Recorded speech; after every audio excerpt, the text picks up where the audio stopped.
When individuals discuss the notion that a single moment can alter the trajectory of one's life, they might not realize just how true that can be for me. The catalyst for this upheaval in my life was a small, inconspicuous piece of paper that I unexpectedly stumbled upon in my wife Tina's purse. It sent my world spiraling into uncertainty. I am a 37-year-old man, and I have been married to my college sweetheart, Tina, also 37, for 10 years. Our bond has been forged over a total of 16 years, having dated for 6 years before we tied the knot. Tina is not just a partner, she is the love of my life, my true soulmate. About a month ago, Tina's friend celebrated a grand wedding in Las Vegas. The event was lavish and stretched over an entire week. Although I received an invitation, I had pressing work commitments that prevented me from attending. When Tina returned home from the festivities, an unusual quietness surrounded her. Concerned, I asked her if everything was okay, to which she responded that she was merely fatigued from the wedding celebrations. That explanation seemed reasonable, so I respected her need for space. However, as the days passed, I noticed a troubling shift in Tina's demeanor. She began to act distant and irritable, and the warmth in our conversations faded away. Our once vibrant relationship became strained, and intimacy disappeared from our lives. Whenever I tried to initiate affection, I was met with her snapping that she simply wasn't in the mood. Nearly a month has gone by since Tina's return from the wedding, and we have yet to share any intimate moments. My concerns grew when I discovered something alarming in her bag yesterday, a hospital bill indicating that Tina had undergone an STD test the day after she returned from her trip. This revelation struck me as jarring. I couldn't help but question why she would seek out such a test and, more importantly, why she had chosen not to tell me about it. The implications were significant, and while my love for her remains strong, I am not so naive as to dismiss this obvious red flag. At this point, I haven't yet confronted Tina about my discovery. Instead, I find myself in a situation where I want to gather all the necessary facts before initiating any discussions. I greatly value my marriage and the relationship we share, and I am determined to approach this delicate matter thoughtfully and without impulsiveness. During my research on the topic, I came across a variety of stories from others who had faced similar situations, many of whom discovered their partners discreetly taking STD tests, often as a result of infidelity. This prompted me to share my own experience in hopes of gaining insight from those who might relate.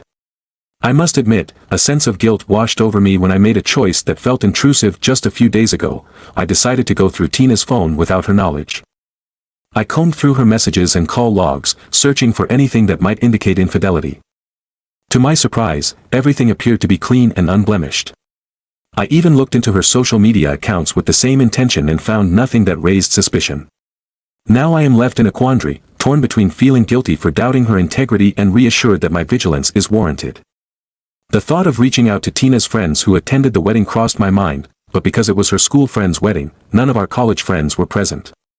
This left me at a loss. Although I am friendly with some of her school friends, we are not close enough for me to discreetly inquire about any unusual occurrences during the festivities without raising suspicion. This entire situation feels particularly strange because, throughout our decade together, Tina has never once given me a reason to doubt her loyalty. Our relationship has always been built on openness and honesty. One crucial detail I overlooked mentioning earlier is that the hospital bill indicated she scheduled her appointment the day after returning from the trip. However, the test itself was dated for yesterday, with the report date showing a week later. Tina's change in behavior since her return from the trip has only heightened my concerns. The other day, when she came home after the test, she looked exceptionally tired and tense. Something felt amiss when I noticed her carefully stowing her bag away in the wardrobe, a stark contrast to her usual habit of leaving it casually on the table or couch. I feigned ignorance to her movements, all while maintaining a watchful eye. After she went to shower, I couldn't help but snoop through her purse, where I discovered the hospital bill for the STD test. At this point, I feel compelled to offer an update. After reading the comments on my initial post, I recognize that I didn't provide sufficient background information about Tina and myself. I thought that the details were not relevant at first, but I have since responded to several comments. However, for those interested, here are a few details that might give more context to the situation. Tina and I graduated from the same college, both earning our degrees in software engineering. We took separate paths in our careers and found ourselves working for different IT companies. Over the years, we built a stable and decent life together, marked by the joys of parenthood with our 6-year-old son. For a long time, we were the picture of a happy family, enjoying the benefits of our hard work and creating cherished memories together. However, everything changed recently when Tina made a decision that would disrupt our lives. The trouble began when I stumbled upon a medical bill for an STD test tucked away in Tina's purse. Instantly, a wave of anxiety washed over me, and my peace of mind evaporated. I started to recall the comments on my previous post, along with unsettling stories shared by others who had faced similar situations. All the signs started pointing in one unmistakable direction: Tina had been unfaithful. Initially, I thought it might be better to wait for the test results before approaching her about it. However, the weight of the uncertainty grew unbearable with each passing day. Tina must have sensed the shift in my demeanor because she approached me, concerned about my well-being. On the day I made my earlier post, she asked if something was bothering me. I managed to nod and put on a facade of a smile, fully aware she likely assumed my tension stemmed from her rude behavior rather than the turmoil brewing inside me. The following evening, we found ourselves sitting at the dinner table, a familiar scene that now felt strained. As we began our meal, Tina once again questioned me about whether I was all right. I replied affirmatively, but after a few moments of silence, I found myself unable to contain my curiosity any longer. I asked her pointedly about her STD test. Her reaction was immediate and palpable. She looked shocked, her color drained from her face.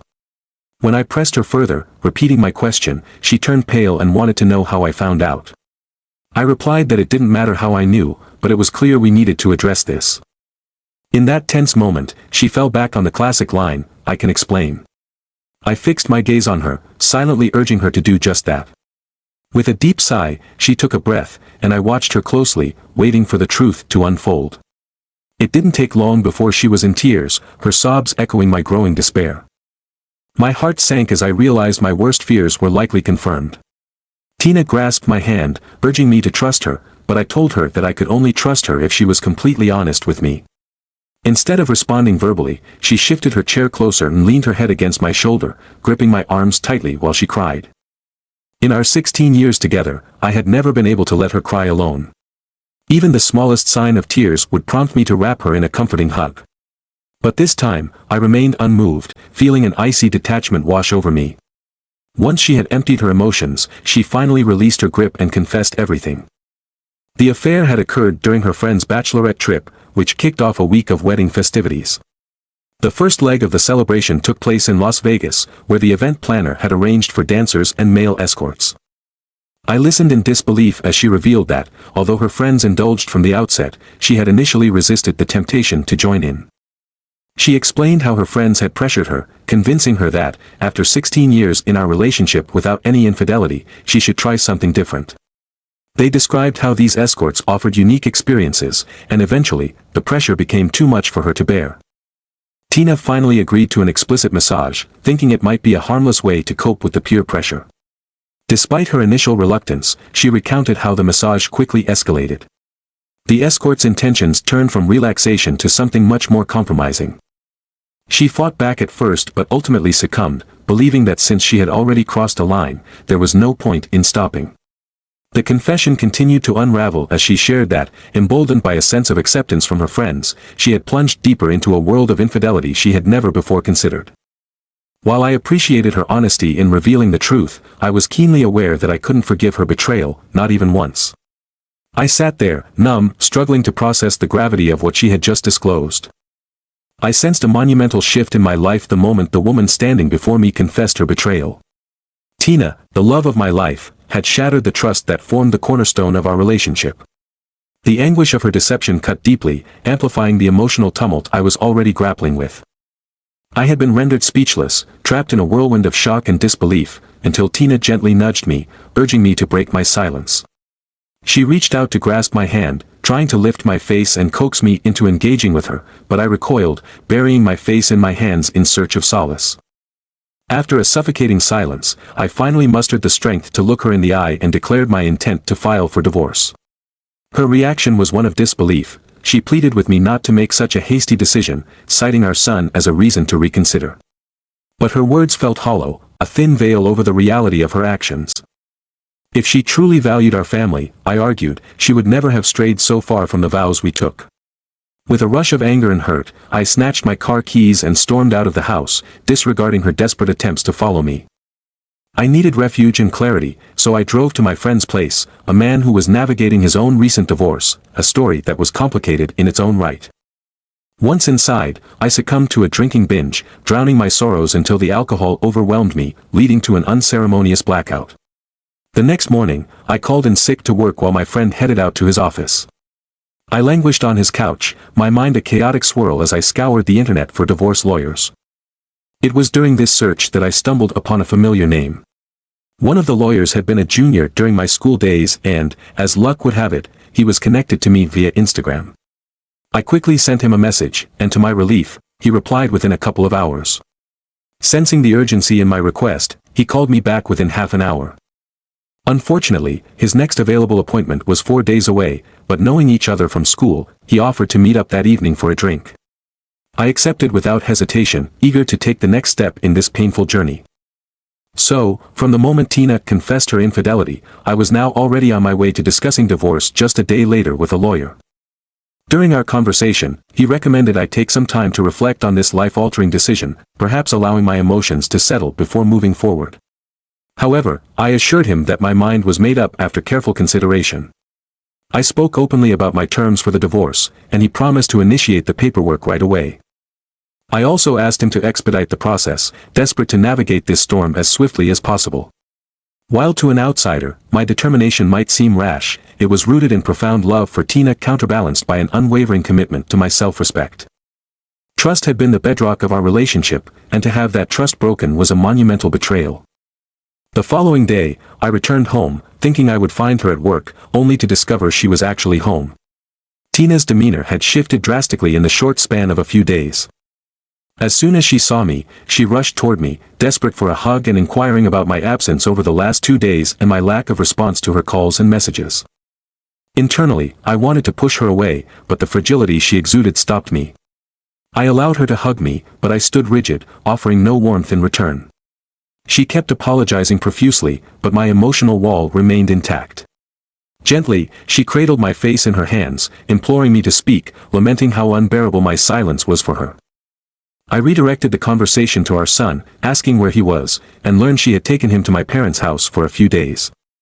I managed to free myself from her grasp and retreated to my room, locking the door behind me.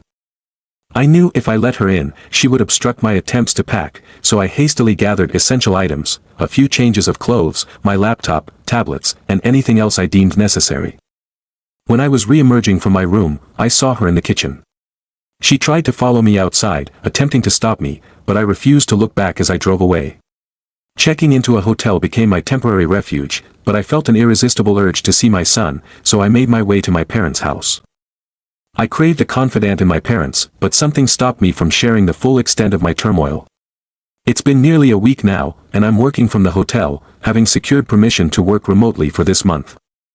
Meanwhile, Tina has relentlessly reached out through countless calls, texts, voicemails, and even showing up at my workplace as well as my friend's house and local spots where I often hang out. Today, a mutual friend called to check on me, revealing that Tina had been searching the city for me, desperately trying to piece together the fragments of our once solid life. I inquired whether she had shared the reasons behind her actions with him, and he mentioned that whoever had approached Tina had conveyed that I had left the house after a particularly heated dispute regarding something significant. I reassured him that I was safe but needed some time alone to process everything. A few hours prior, I had reached out to my lawyer to inquire about the status of the divorce papers. He informed me that they would be sent to me in the coming days, so I found myself in a state of anticipation, waiting for their arrival. I promised to provide an update once I had made further progress in resolving this situation. It took me a little longer than expected to share this update because I wanted to ensure everything was sorted out before putting my thoughts into words. Now, I can finally share that after 10 days from what I'll refer to as D-Day, the divorce papers arrived in the mail on a Saturday. The very next morning, I returned to my house, but the atmosphere there felt stagnant and unchanged. Tina was laying on the couch, appearing lifeless, while my son played cheerfully in the living room. He rushed over to me, wrapping his arms around me as if we hadn't seen each other in days. In stark contrast, Tina remained still, failing to reciprocate my greeting, offering only a cold and distant stare in my direction. I spent a few minutes engaging with my son before leaving him to play independently while I took a seat in a nearby chair. Tina looked over at me with a serious demeanor and asked what I wanted from her. I responded with a slight smirk but chose not to answer her question directly. She then offered to do whatever she could to improve our situation, but I remained silent. After a moment of silence, she began to express her thoughts by saying, "Look, I understand that I've hurt you and messed everything up, and I feel guilt about that. I know what I did was a serious mistake, but you also need to recognize that I could have avoided taking the STD test, and you would have never found out. I took the test for your safety and to keep my distance to protect you. I love you, and I am truly sorry for my actions. You should also acknowledge that I came clean when I could have easily lied. Instead of fleeing from this situation, we should work together to resolve it. Please tell me if there's anything I can do to make this right." Finally, I broke my silence, responding simply with a yes. I told her that she needed to confess her infidelity in front of both sets of our parents. She gave me a stern look, and I challenged her, asking if she could actually go through with it. After a deep breath, she conceded that if it would bring me happiness and help in resolving our issues, she was willing to give it a try. I instructed her to invite our parents over for the evening, and after a few moments of staring at me, recognizing the determination in my gaze, she picked up her phone and began calling each set of parents one by one, inviting them to join us later that day. After she completed the calls, I could see a defeated expression on her face. I decided to take a shower and was distracted while browsing on my iPad when she entered the room, informing me that she had prepared lunch for us. Although I wanted to avoid the meal, I understood that this might be one of our last meals together as a family, so I joined her at the table. She served us, and we ate together, though it was hard to ignore the sadness etched on my son's face, realizing that this could be one of the final times he shared a meal with both his parents. Some might view my decision as egotistical or chauvinistic for ending what appeared to be a happy family over a single mistake made by Tina. However, I am unconcerned with the opinions of others. I believe that when my son grows up, he will appreciate that I prioritize my self-respect over my emotions and love. It is essential for a child to grow up with parents who may live apart yet are content rather than with frustrated parents trapped in a broken marriage. The foundations of our marriage had crumbled the moment Tina chose to be unfaithful. After lunch, Tina took our son to his room for his afternoon nap. Once she had settled him down, she returned to our bedroom, where I was still preoccupied scrolling through my phone. She attempted to reach out and touch me, but I halted her by asking if her STD test results had come in. She assured me that she had received a clean bill of health and, in an unexpected turn of events, began to initiate intimacy once more, aware that it might be one of our last moments together. I eventually succumbed to the moment, and it turned out to be the most thrilling and intense encounter we had experienced in a long time. However, in the aftermath, I was left grappling with a torrent of emotions, overwhelmed by guilt and sadness, yet strangely satisfied to have been with her. This woman had been the only one in my life for the past 16 years, and my love for her ran deep. The thought of pushing her away permanently felt like a heavy weight on my chest, tearing me apart. I regretted our intimate moment, fearing it might have given her false hope for reconciliation. As she fell asleep in my arms, it was evident she hadn't had a restful night in quite some time. I found myself gazing at her serene face, aching to understand how our relationship had deteriorated to this point. At some point, I must have drifted off, still watching her, only to be jolted awake by our son knocking on the door. I let him in, and we began to play together on the bed, creating a fleeting moment of joy amidst the turmoil. During that brief respite, I considered the possibility of re-evaluating my decision, contemplating giving our marriage another chance. It was a fleeting thought that I quickly brushed aside as I got out of bed. The evening had already settled in, and I made my way to the living room to wait for our parents and in-laws to arrive. Once everyone had gathered, and the atmosphere in the house shifted to one of anticipation, Tina called me into the kitchen. Her gaze pierced me, filled with intensity as she inquired whether I was truly committed to going through with the decision I had made. I reaffirmed my stance, prompting her to step outside to address everyone. She stood before our families, making a confession that would change everything. She revealed that she had been unfaithful to me at a friend's wedding, emphasizing that the indiscretion meant nothing at all. With heartfelt sincerity, she professed her love for me and her willingness to do anything to salvage our relationship. She explained that I already knew about her infidelity, and she felt the need to tell everyone as well. The revelation unfolded so rapidly that my parents initially mistook it for a terrible joke. I quickly clarified that this was no prank and pointed out that I only learned of her unfaithfulness after discovering the STD test bill concealed in her purse. As the uncomfortable truths hung in the air, her parents looked down, clearly torn between embarrassment and anger. In contrast, my parents seemed disappointed but chose to remain silent, grappling with their own emotions. Seizing the moment, I announced that I had something crucial to share as well. I had filed for divorce. With steady hands, I pulled out the divorce papers and began outlining the terms. Tina tried to interject as I spoke, but I continued firmly, stating that I would allow her to keep the house where she and our son could live, while I sought a new place. We agreed on joint custody arrangements for our son, and I committed to child support. After I finished reading through the details, I passed the papers to her. She shot me a look of disdain and accused me of manipulating her into this situation. With a quick glance at the papers, she signed without hesitation, her parents leaving the room immediately without a word. My parents followed suit, asking if I wanted to stay with them for a bit before departing. I nodded, saying I would consider it, feeling a mix of emotions swirling within me. Meanwhile, Tina retreated, locking herself in our son's room, consumed by embarrassment and a sense of defeat, as all her confessions seemed to amount to nothing. I completed packing the rest of my belongings and left the house, craving a moment with my son but fully aware that Tina would not allow it. This was precisely why she had confined herself to his room. In the days that followed our confrontation, Tina didn't reach out with calls or texts. Approximately 45 days later, we found ourselves in court, where the divorce was settled amicably, neither party contesting the terms laid out. We didn't exchange a single word during the process, parting ways quietly once everything was finalized. It has since been over a week since the divorce was concluded, and I've been preoccupied with the process of finding a new place to call home. While our paths might cross again due to our son, I know it will be purely transactional communication.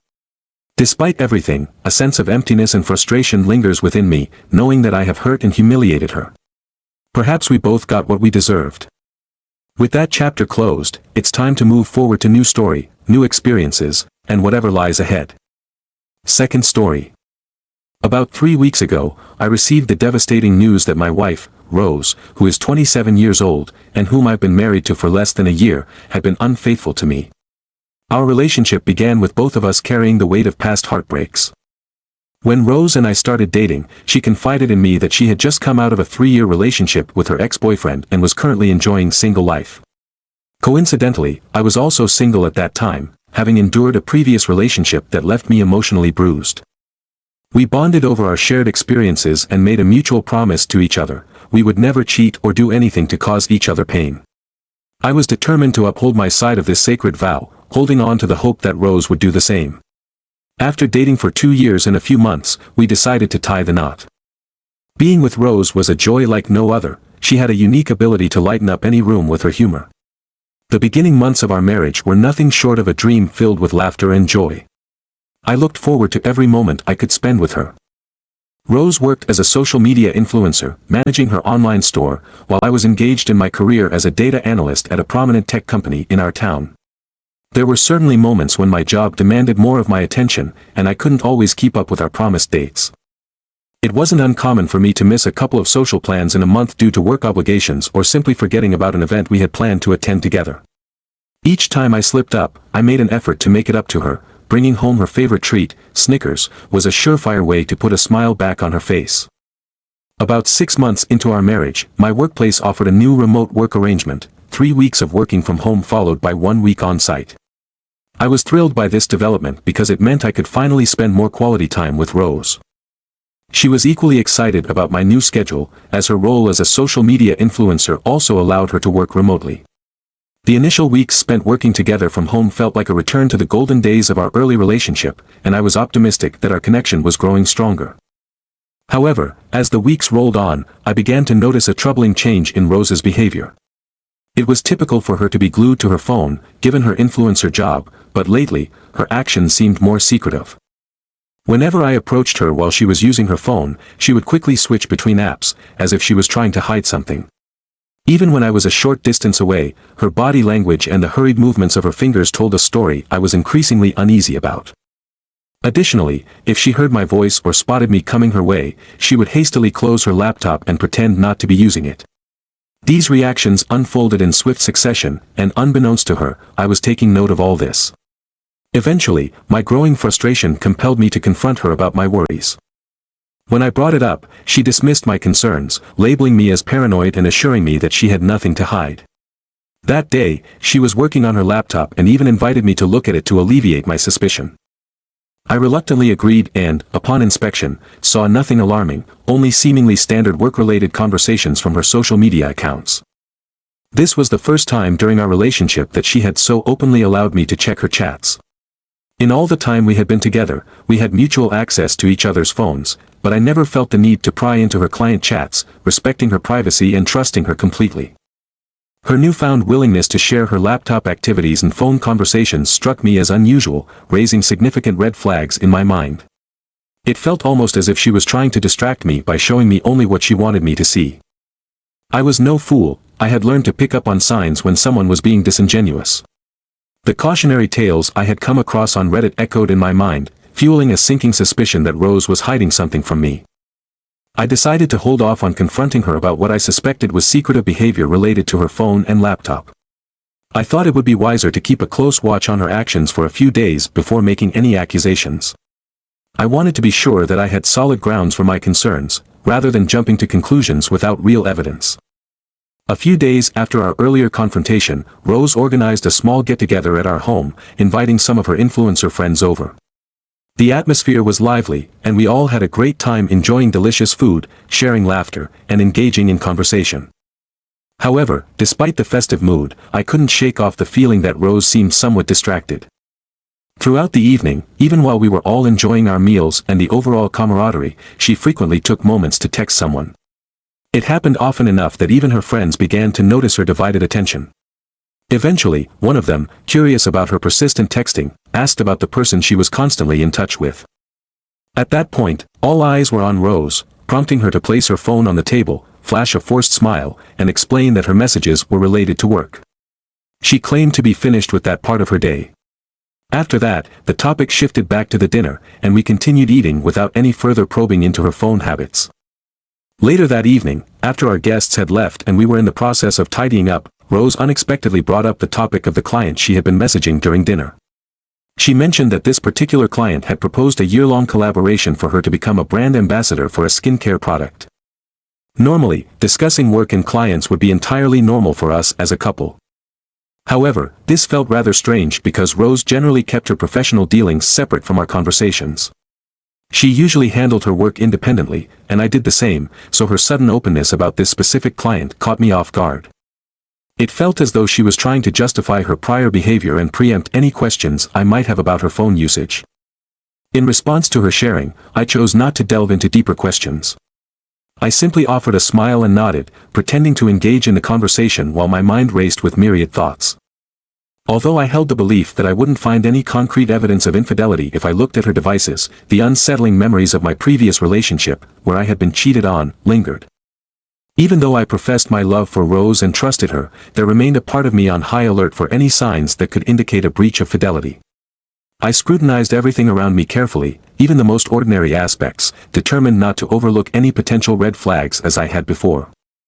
Once I managed to install an app on both of our phones, my investigation began. I discovered that Rose did indeed communicate regularly with her clients. However, more concerning was the fact that there was another individual she messaged almost daily. It became apparent that she was deliberate about not taking calls from him when I was around or while we were together. 2 days after I had linked my phone to hers, I overheard her speaking with this mystery person for the first time, and it piqued my interest. This individual was familiar. He was the same ex-boyfriend she had mentioned breaking up with months ago. As I listened in on their exchange, it quickly became clear that he was aware of Rose's marriage and that I was working remotely from home. That particular evening, Rose asked me to go out and grab some groceries because she had forgotten to pick them up earlier. While I was on my way to the store, their conversation unfolded. He asked about my whereabouts, and Rose informed him that I had left to shop for groceries. She then went on to admit that she had deliberately feigned forgetfulness about the groceries so I would leave, giving her more time to spend talking to him on the phone. He cautioned her to be careful to avoid getting caught, and her response was chilling. "Oh, Jackie would never leave me. He loves me too much to leave me." After the unsettling events, they shared a laugh as if nothing had transpired and started discussing their plans to meet later that evening. Meanwhile, filled with anger after eavesdropping on their conversation, I returned home. Upon my arrival, Rose greeted me with a questioning gaze, inquiring why I had not picked up the groceries as I had originally planned. I quickly fabricated a story, claiming that I had received an urgent work call that required me to return to the office immediately. Luckily, she accepted my explanation without hesitation.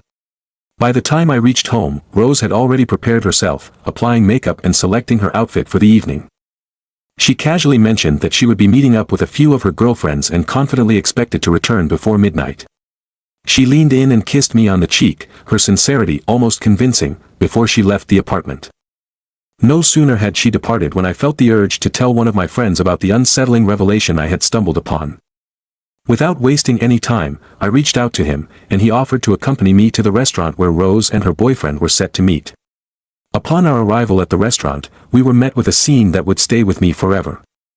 There was Rose, snugly nestled against her boyfriend as he attempted to feed her, the picture of intimacy that shattered my heart. I approached them confidently, making sure that Rose noticed my presence as I moved closer. It all unfolded swiftly, and her startled expression told me everything. She was taken aback to see me there with my friend. Without saying a word, I turned on my heel and left the establishment. As I exited, I noticed that she had sprung from her table to follow me. Initially, she attempted to feign innocence, but when she caught sight of my friend recording the whole scene, the realization hit her: she had been exposed. Just as I had anticipated, she quickly concocted an excuse, asserting that she had met with a client, claiming the situation was not what it appeared to be.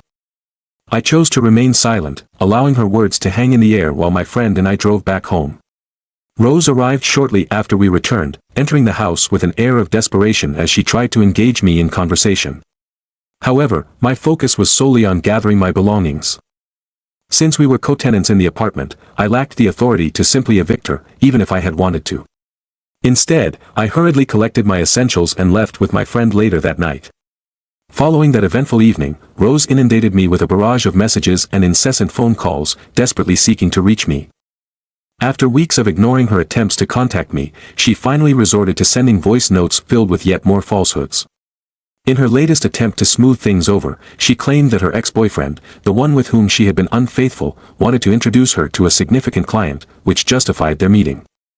She even spun a tale about feeling cold due to her revealing outfit and claimed he was merely attempting to shield her from the chill, as if that would somehow explain their closeness.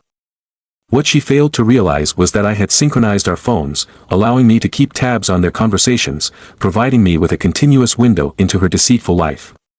Just 3 days ago, I stumbled upon some recent revelations that sent my mind reeling.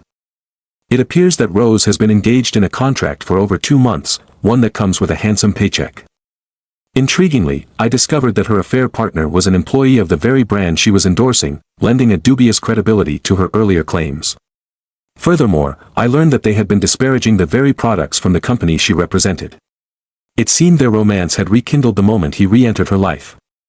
However, the crux of the matter is that Rose is undoubtedly not supposed to be entangled with any of the company's staff or involved in damaging the company's reputation. If the organization were to discover this betrayal, it could lead to the termination of her contract and cause irreparable harm to her public image. Now, regarding the video my friend captured that night, I haven't uploaded it online as I had initially considered. Mixed emotions swirl within me about making that footage public. Over the years, Rose has worked hard to maintain an impeccable public persona. Although she occasionally faces online criticism from disgruntled fans, she has largely managed to avoid any significant fallout with the brands she collaborates with. At this moment, I find myself grappling with a storm of emotions, contemplating the best course of action to hold her accountable for the deceit and manipulation she has inflicted upon me. I am set on revealing the details of the conversations that took place between Rose and her boyfriend, along with a video showcasing their interactions. My determination in this matter is unwavering, and I hope to face no opposition regarding my decision. Lately, I have found myself reflecting on the reasons why individuals choose to marry, especially when it appears that many women do not recognize or appreciate the sacrifices men often make for them.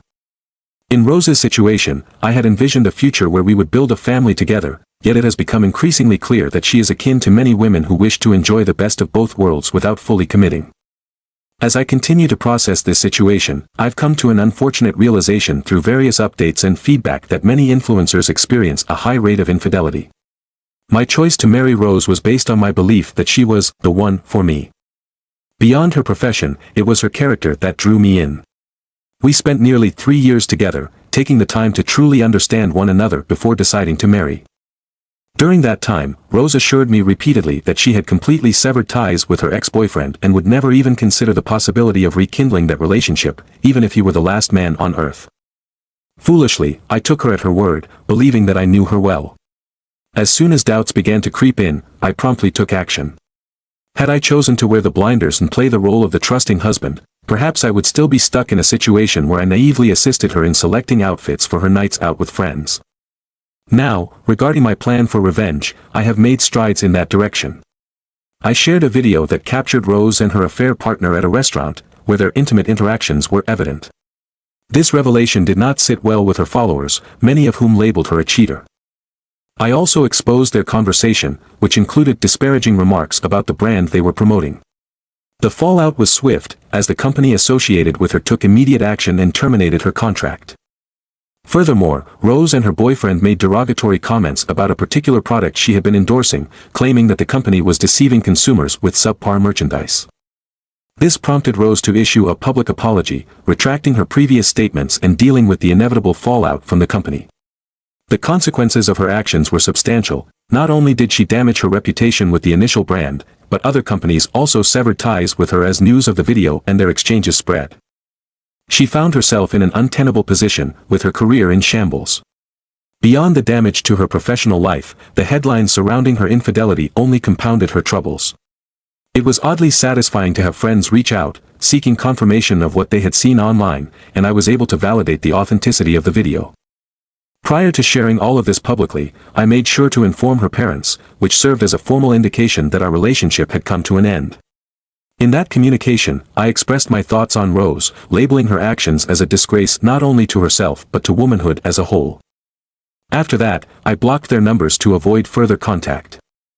2 days ago, Rose made a scene at my workplace, causing a significant disturbance.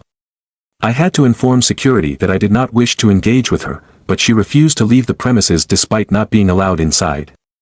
Even while being escorted off, she kept yelling my name, creating a spectacle that felt well-deserved given our circumstances.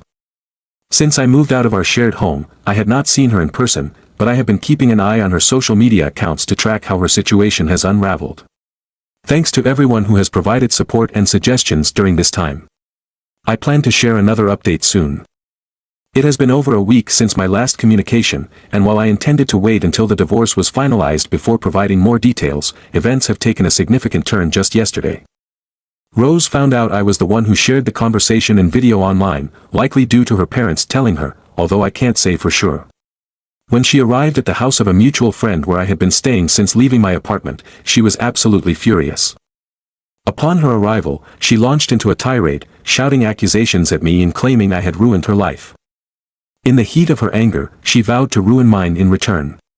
She unleashed a torrent of hurtful comments, including her explicit regret over marrying me. She made it clear that she didn't understand why she had ever chosen to marry someone she considered worthless.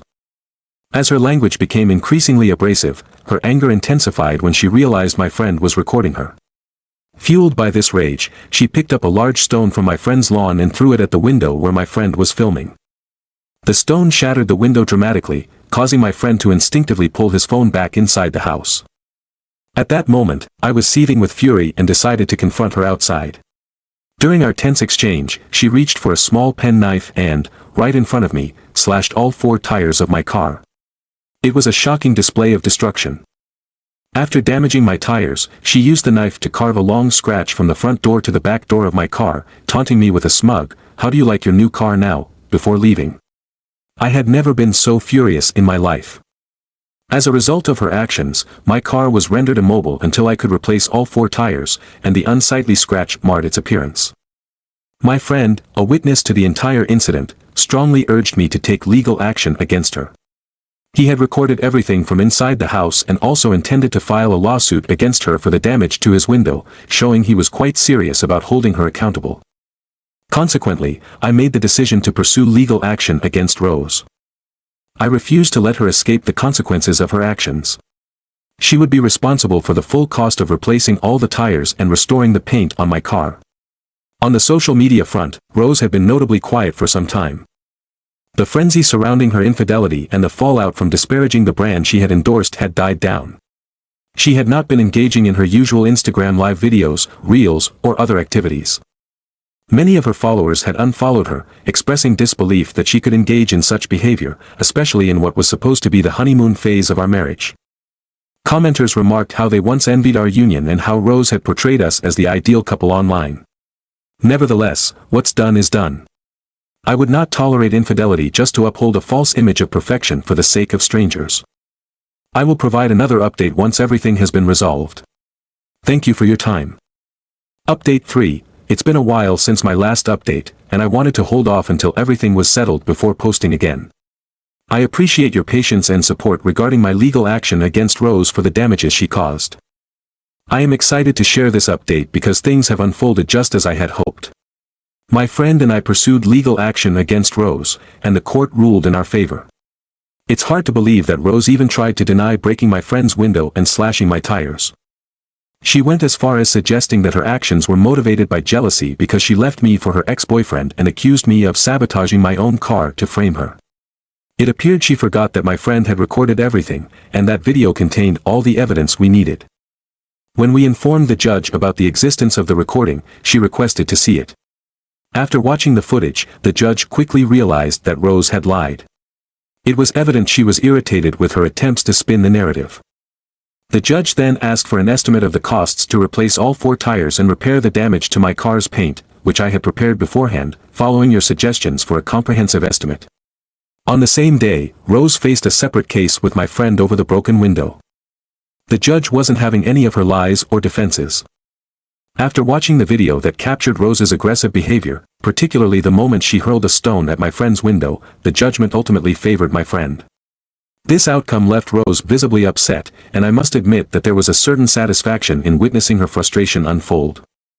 Throughout the entire ordeal, I had anticipated that her boyfriend would stand by her side, offering support during such a challenging time.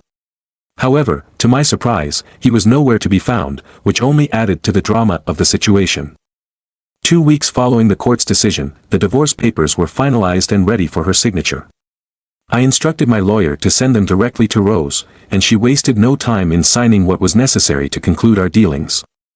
It was somewhat entertaining to observe her attempt to position herself as the victim, despite the fact that she had orchestrated this entire scenario. In a way, it felt like a fitting conclusion to a chapter that had been filled with unnecessary turmoil. I am pleased to report that Rose is now officially a part of my past. Unlike her, who has a tendency to go back on her promises, I have no desire to maintain any form of contact moving forward. In fact, I took the necessary steps to block her on all social media platforms where we had previously interacted, ensuring that I can fully move on from this chapter of my life without any further complications. Don't forget to subscribe, like, and click on the little bell icon for notifications of new stories.